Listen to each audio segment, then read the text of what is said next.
Hello বন্ধুরা, তোমরা সবাই কেমন আছো? আজকে আমি বানাবো পটল ভর্তা। তার জন্য লাগবে আমাদের পটলগুলোকে আমি এইভাবে কেটে নিয়েছি। তাতে অল্প নুন দিয়ে ভেজে তুলে নেব। তারপর কড়াইতে দেবো কয়েকটা রসুন কোয়াগুলোকে হালকা ভেজে তুলে নেব। তারপরে একটা মিক্সচার মেশিন নিয়ে নেব।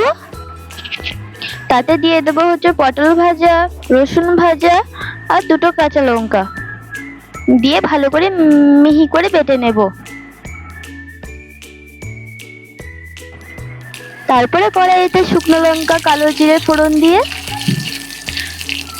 একটু নাড়াচাড়া করে নিয়ে পটল বাটাটা দিয়ে দেব।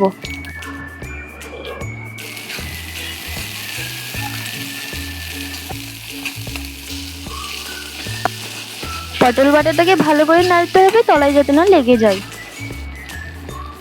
এবারে দিয়ে দেব হাফ চামচ হলুদ গুঁড়ো, সামান্য একটু নুন আর লঙ্কার গুঁড়ো দিয়ে ভালো করে নেড়ে নেব।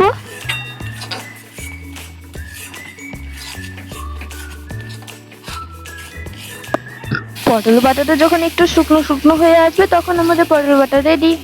বাড়িতে এইভাবে একবার বানিয়ে খেয়ে দেখবে।